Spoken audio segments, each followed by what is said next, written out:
Les vents du Sahel ont changé. Ils ne portent plus les murmures de dépendance, ni la poussière de la soumission, mais un parfum lourd de défi. Au cœur de cette tempête se tient Ibrahim Traoré, l'improbable président du Burkina Faso. Un homme jeune, trop jeune, disent certains, pour porter le poids d'une révolution, mais trop têtu pour s'incliner devant l'héritage colonial. Avec des actions audacieuses, il défie un système mondialement établi, annonçant la fin d'une époque. Ibrahim Traoré peut-il réellement réécrire l'histoire de l'Afrique, ou est-ce un rêve trop ambitieux pour survivre aux pressions extérieures? Un nouveau chapitre se dessine, et l'Afrique pourrait bien en être le centre. Ibrahim Traoré incarne une vision qui dépasse les frontières du Burkina Faso. Depuis qu'il a pris le pouvoir en 2022, il s'est opposé au diktat des puissances étrangères et aux interventions militaires qui ont longtemps modelé le destin de l'Afrique. Il ne se contente pas de dénoncer les injustices, il cherche à renverser les structures qui les maintiennent. Dans un monde où les nations africaines sont souvent réduites à de simples pions géopolitiques, Traoré défend une Afrique fière et souveraine. Son message est clair. La liberté ne se mendie pas, elle se conquiert, et cela se fait par la lutte. Pour beaucoup, cette révolution n'est pas qu'une question de politique, mais de survie. Le Burkina Faso, pays enclavé du Sahel, a été longtemps victime de l'exploitation des ressources et des manipulations extérieures.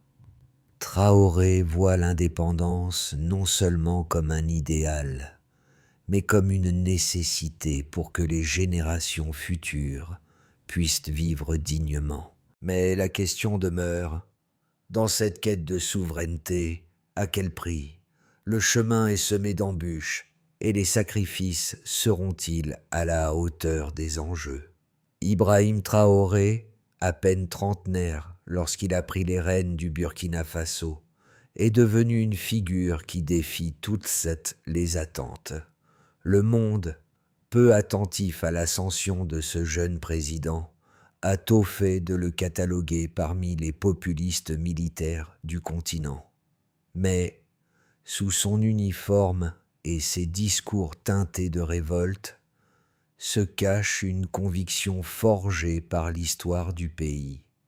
Le Burkina Faso n'est pas seulement le terreau d'une révolution, c'est un symbole vivant d'une lutte plus grande.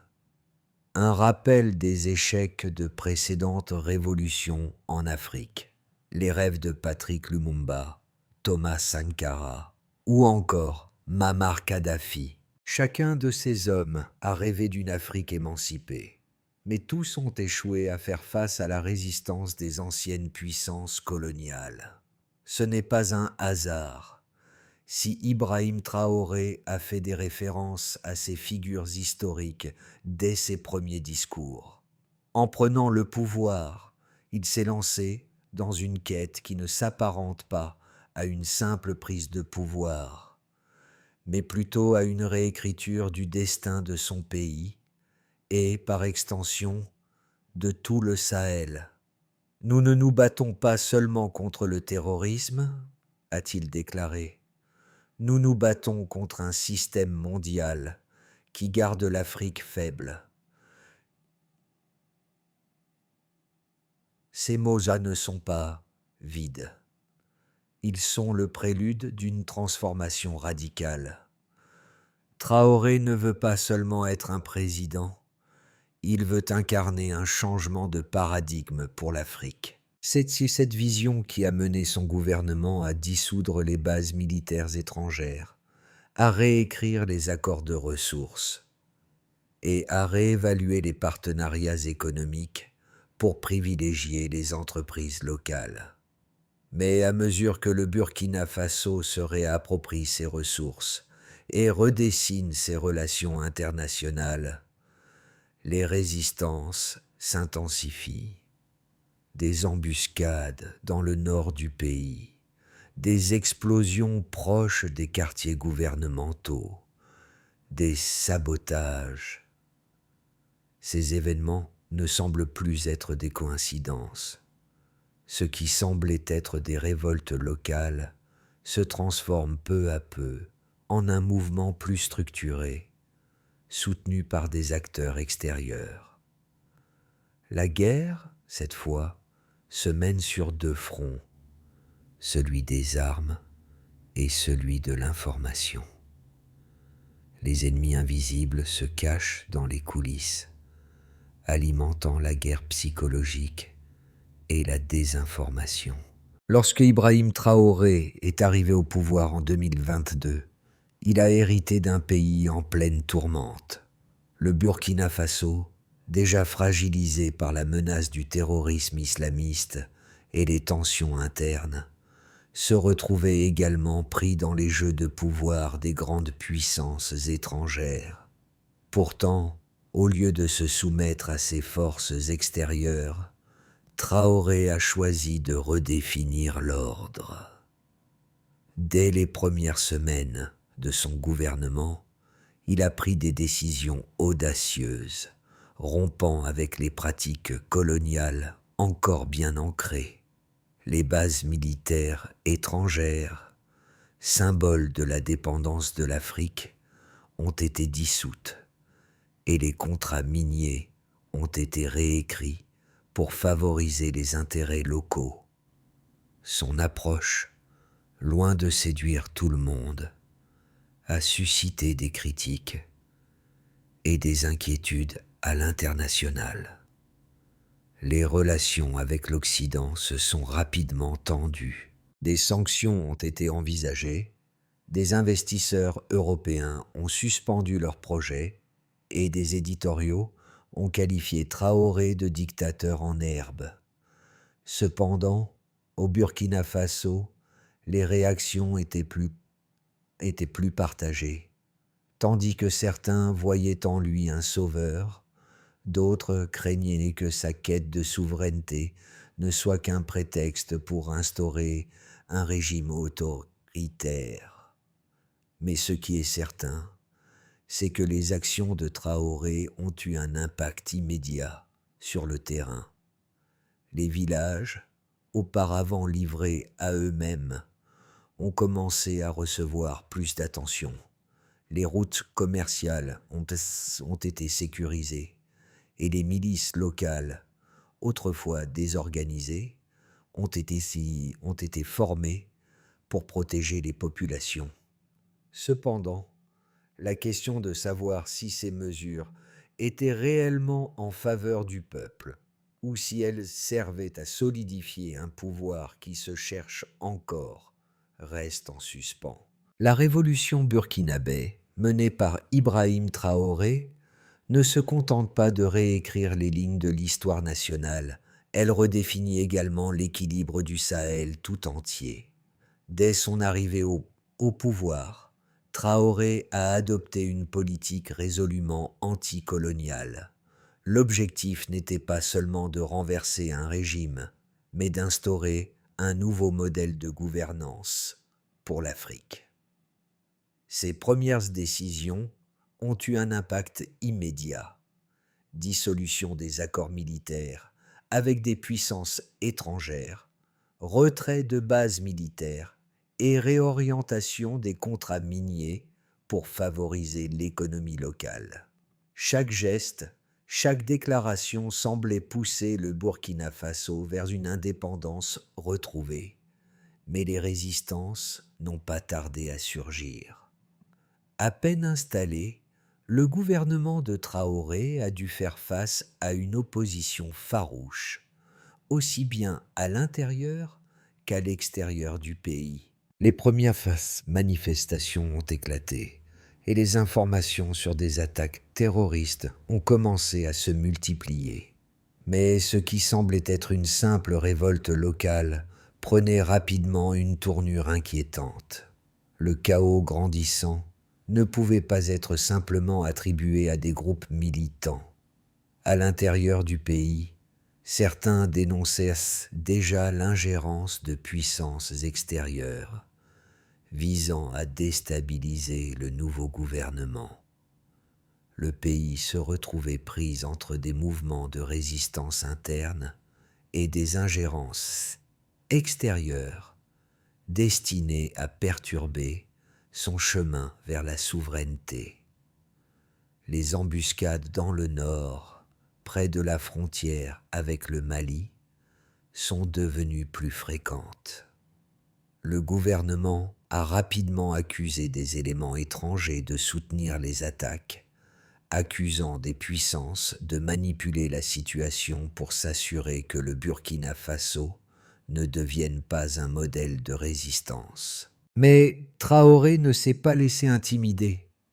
Il a renforcé la sécurité interne, tout en réaffirmant sa politique de souveraineté. Cependant, au fur et à mesure que les événements se déroulaient, il devenait évident que le pays était pris dans un étau géopolitique. Les attaques ont progressivement évolué en un jeu plus subtil, celui de la désinformation. Les rumeurs ont commencé à circuler, des informations manipulées se sont propagées à travers des chaînes d'information internationales, évoquant des liens secrets entre le gouvernement burkinabé et des régimes étrangers. Des enregistrements falsifiés circulaient sur les réseaux sociaux, accusant Traoré de trahison et de corruption. Ces éléments ont rapidement pris de l'ampleur et ont alimenté le mécontentement au sein de l'opinion publique. Mais Traoré est resté implacable, refusant de céder à la pression. En réponse, les mesures internes de sécurité se sont intensifiées. Le gouvernement a mis en place un audit national des réseaux médiatiques et des organisations civiles. Ce fut la première grande confrontation avec l'opinion internationale, qui a condamné cette campagne comme une forme de censure.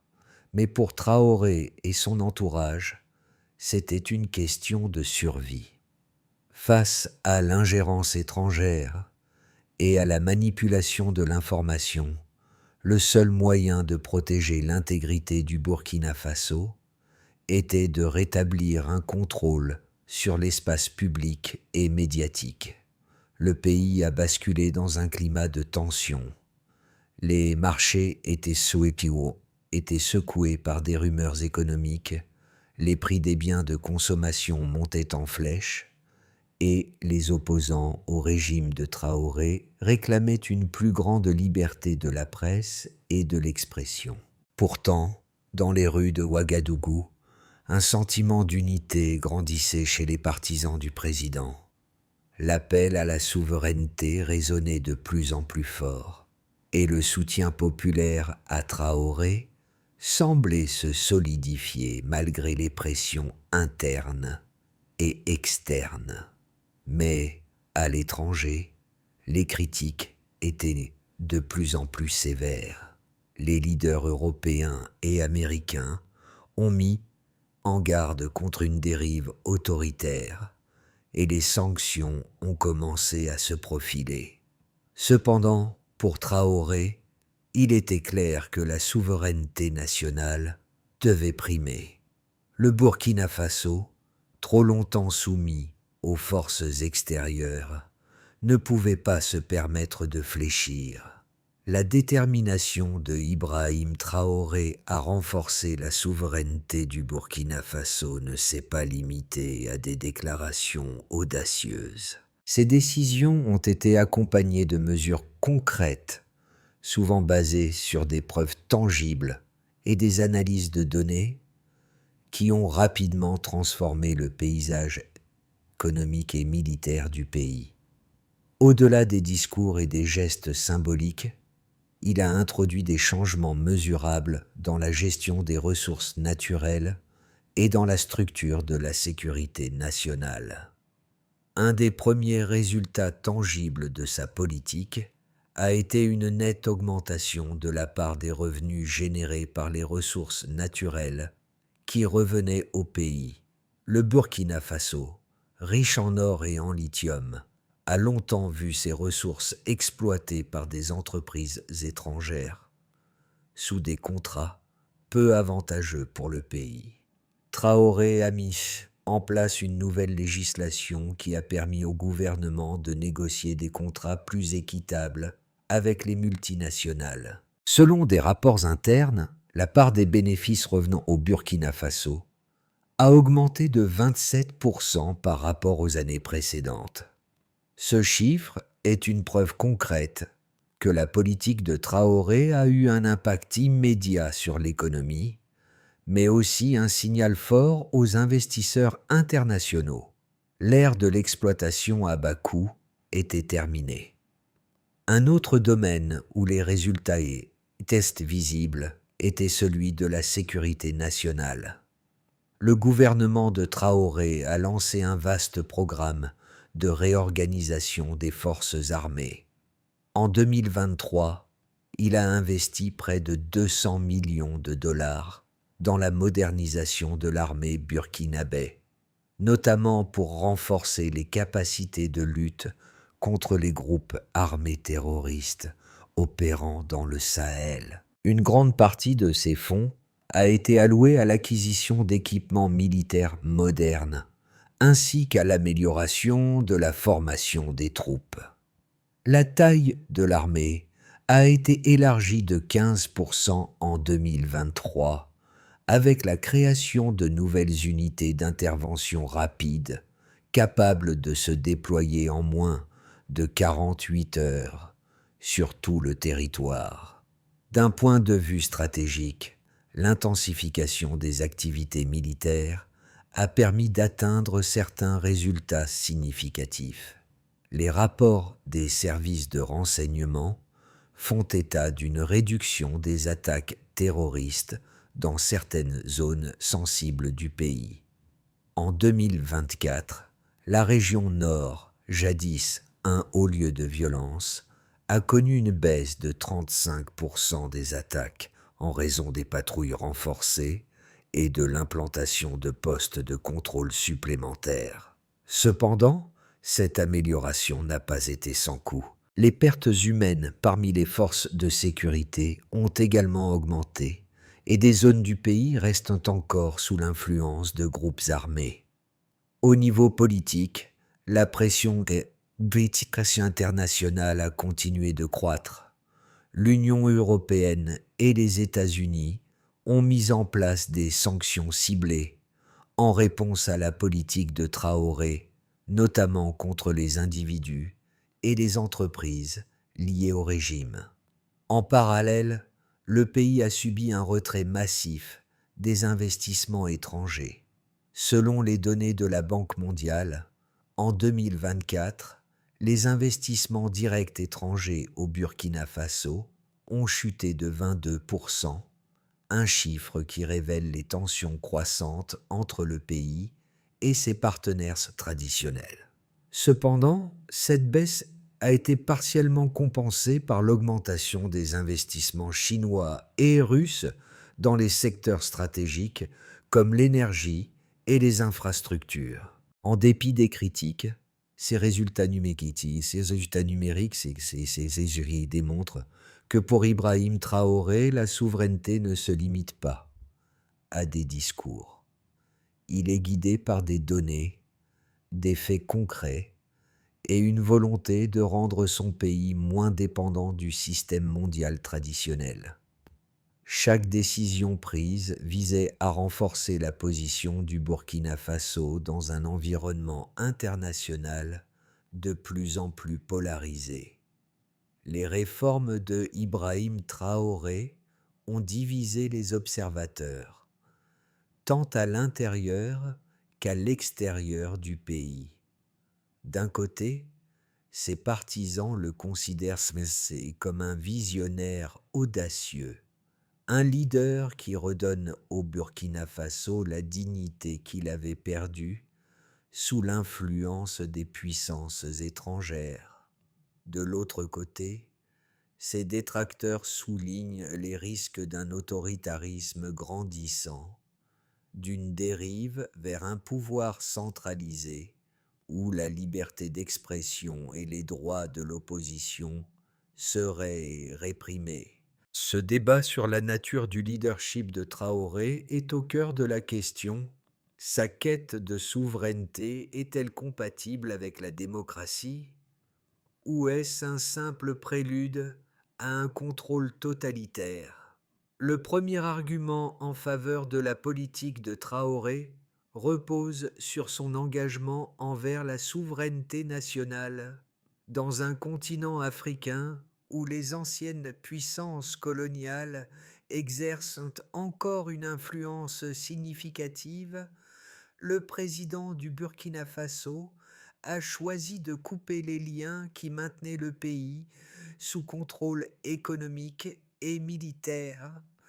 Son retrait des bases étrangères, son réajustement des accords commerciaux et la renégociation des contrats miniers ont permis à son gouvernement de prendre un contrôle accru sur les ressources naturelles, une démarche jugée essentielle pour l'indépendance de son pays. Dans un contexte où l'Afrique lutte pour se libérer des chaînes de la dépendance néocoloniale, ces décisions ont été saluées comme des mesures courageuses pour garantir la souveraineté du Burkina Faso à long terme.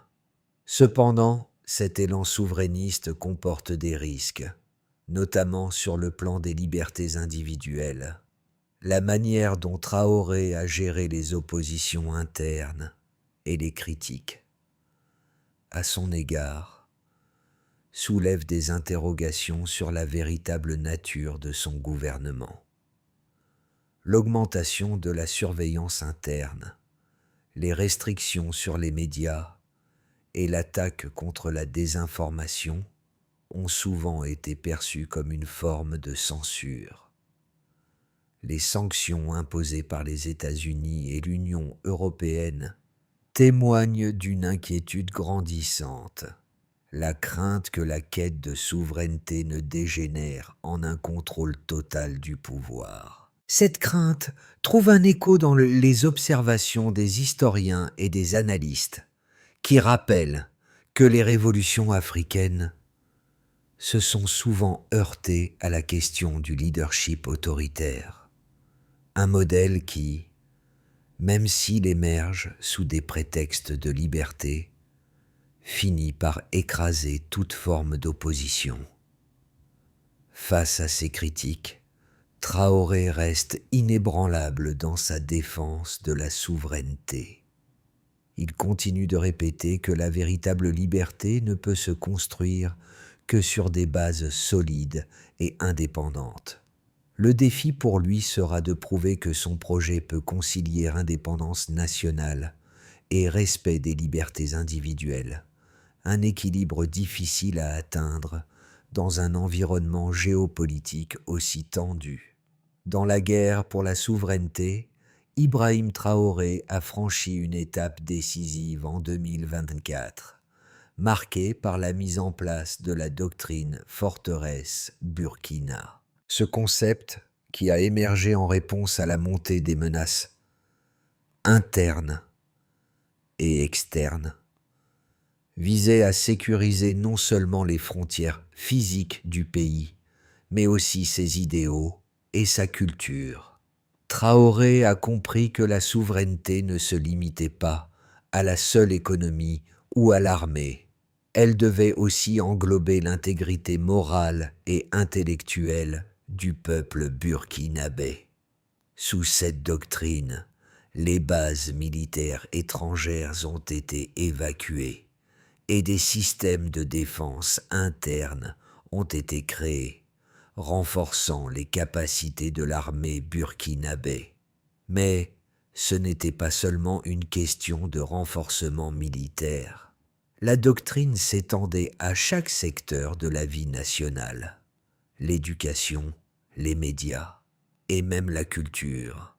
La population, unie par la peur et l'espoir, a commencé à se mobiliser autour de l'idée que la survie du Burkina Faso dépendait de sa vigilance collective. Cependant, cette mobilisation a eu un coût, celui des libertés individuelles.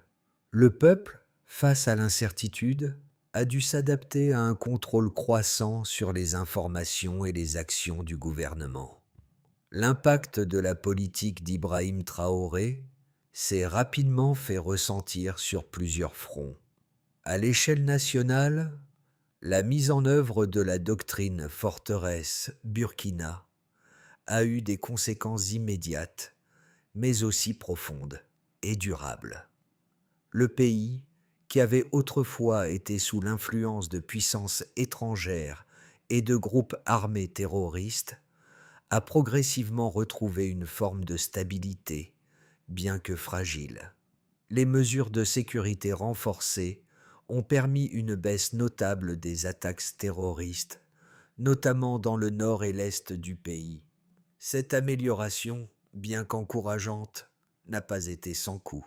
L'augmentation du contrôle interne, les restrictions sur les médias et la surveillance accrue des citoyens ont suscité des critiques croissantes, tant à l'intérieur qu'à l'extérieur du Burkina Faso. Certains observateurs internationaux ont dénoncé un glissement vers un régime autoritaire, soulignant la répression des voix dissidentes et la censure des médias. Sur le plan économique, les résultats ont été contrastés. L'augmentation des investissements dans les infrastructures et la révision des contrats miniers ont permis une croissance notable dans certains secteurs, notamment l'exploitation de l'or et du lithium, deux ressources cruciales pour le pays. Cependant, la chute des investissements étrangers en raison des tensions diplomatiques a mis une pression sur les finances publiques. Les sanctions économiques imposées par l'Union européenne et les États-Unis ont exacerbé cette situation, forçant le gouvernement de Traoré à chercher des partenaires alternatifs, notamment en Chine et en Russie. Les relations avec ces pays ont permis de pallier en partie la perte des investissements occidentaux, mais ont également renforcé les critiques sur l'isolement du Burkina Faso.